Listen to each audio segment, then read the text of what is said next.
channel. Thank you for watching. Yeah, thank you for watching, guys. So Tell me you love, come back and home.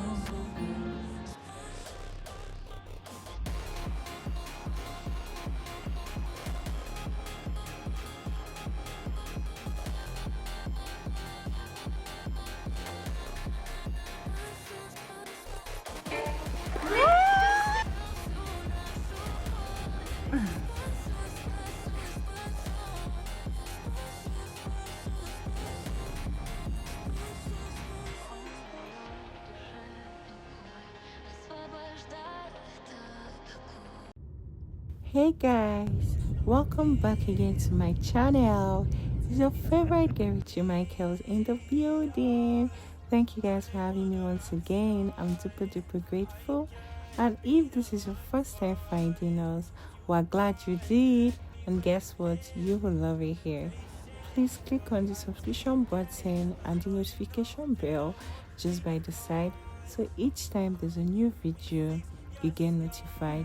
And for my returning subscribers, you guys are the MVPs and your girl is grateful. Becoming a new parent is an experience. You're filled with profound joy, lots of emotions going on there, and it's a life-altering moment.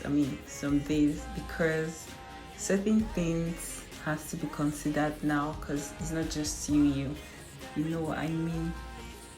Being a new parent can be humbling and empowering at the same time. It's chaotic sometimes and exhausting, and other times is exhilarating. But ultimately, it's a journey of growth, not just for the parents, but also for the child. In this journey of parenthood, each day brings a different part of me I never knew I had. Some days you just experience, or rather discover, the depths of patience you never knew you had. Other days you're filled with resilience within yourself. Each day you have different lessons to learn. Some days it's all about love.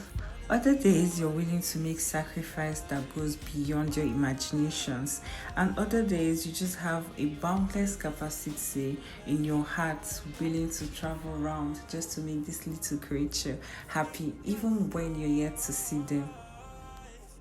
The feelings of becoming a new parent is filled with lots of emotions, like I said. It's overwhelming with love, but at the same time, it's paired with profound responsibility. You have to take care of this human forever. Most people would say till 18, you're an adult, you can do whatever. It doesn't always work that way. In fact, even till now, I'm married, but my mom is still there. Same thing with my in-laws. So I just feel it's something that never ends. Like, it's a responsibility that would never end. And sometimes you're just overthinking the whole scenario. How would you be? Would you be a bad mom? Would you be a good mom? How would you treat your kids? What's the worst case scenarios, and what would you act? What would you say at that point in time? hi, celebrant, happy graduate.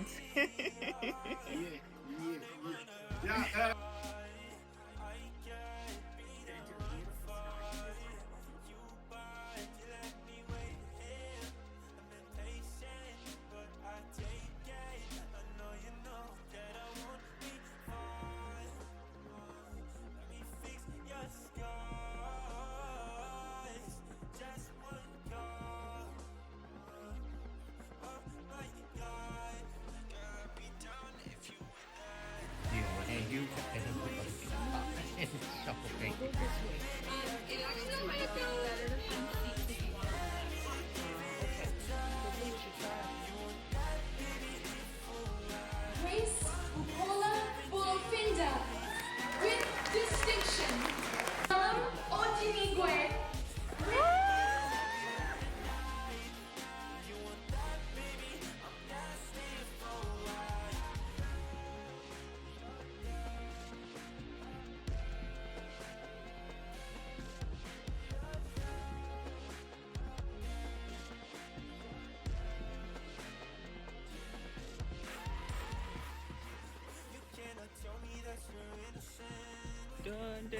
Welcome to Rich Michael's channel. Thank you for watching. Yeah, thank you for watching, guys. So Subscribe. Hit the subscribe button right here. Yep. My phenomenal. So guys, few months from now we'll become parents. Yeah, you heard me right. It still feels surreal, right?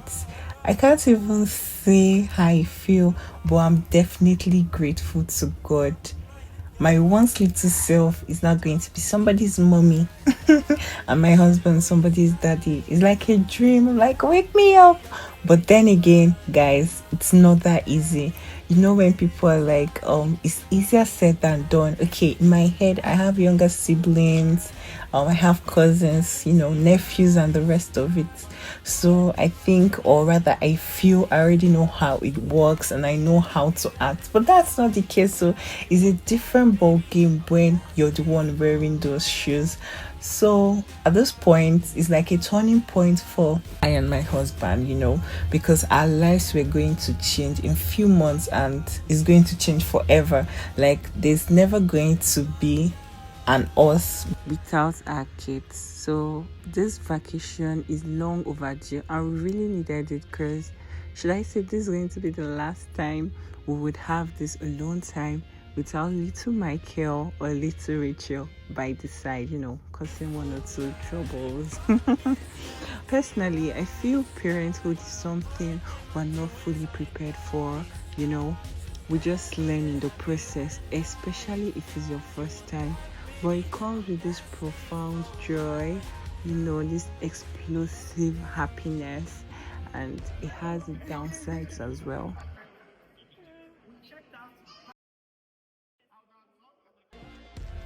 You're responsible for this human for the rest of your life, physically, mentally, spiritually, financially, and otherwise, you know, no matter how old they get, just like us, our parents still think we're kids, right? So that's just how it goes on and on. So we really just needed this break, you know, for our new lives.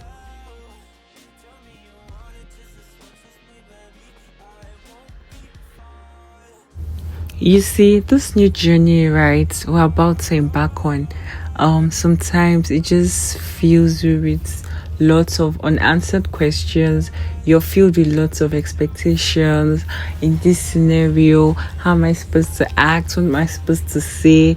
Okay, what do I feel my parents did I wished they did this way? And sometimes you're just lost in thought, you know.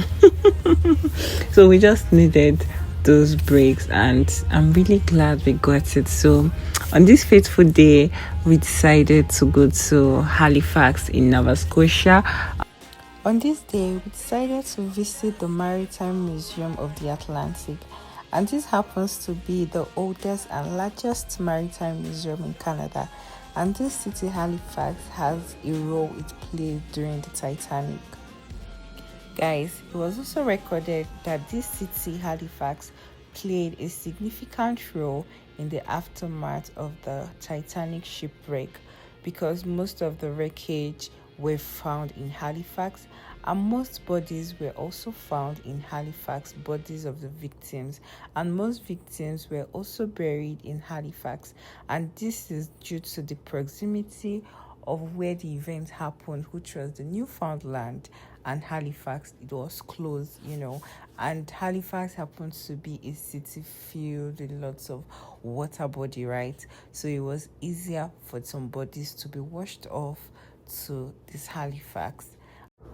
It was indeed an awesome sight to behold, but guys, guess what? It was extremely cold. I was literally shivering. I didn't really enjoy it as I ought to. But at the end of the day, I'm glad I went there. I'm glad I gained some knowledge, and I mean, I made this video to show you guys, right? So it was worth it. But guys, the vacation was really wholesome and amazing, and I'm glad I did go for it. So guys, I have some interesting facts about the Titanic shipwreck I would like to share with you guys. So guys, do you know this year that 2025 April 15th actually made the event 113 years? That means this event happened 113 years ago. That's more than a century. Can you guys believe? And most of us were not even born then, so what can we say? And do you also know that this ship were in different classes? That's the first class, second class, and the third class. And the first class, they were at the topmost part of the ship, second class, middle, and the lower class. And this first class were filled with prominent, wealthiest people. The middle class, or rather the second class, were filled with the middle class businessmen, businesswomen, and third class was basically the refugees, the immigrants, just the poor people traveling, and most of them lost their life. Do you know why?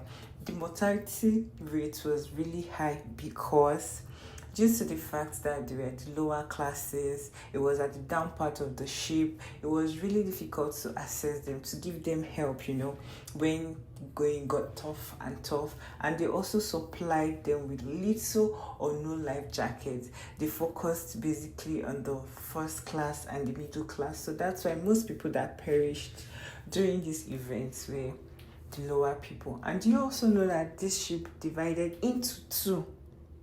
Guys, it was really an interesting visit, I must tell you. And if you stayed up to this point and you're yet to subscribe, please subscribe. Don't click on the subscription button, it's just right there, just a click away. And thank you for watching. Thank you for your likes, for comments, for sharing, but do not take it for granted. See you in the part 2 of this vlog. Bye bye.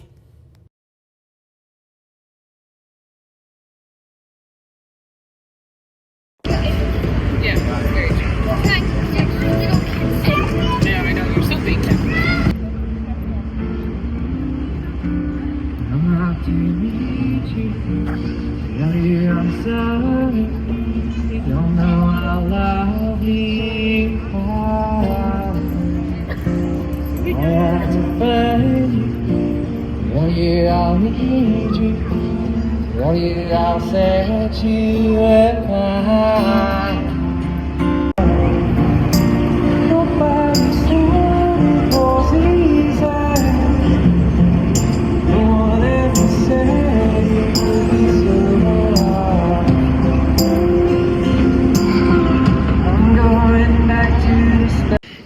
So guys, this is the water font.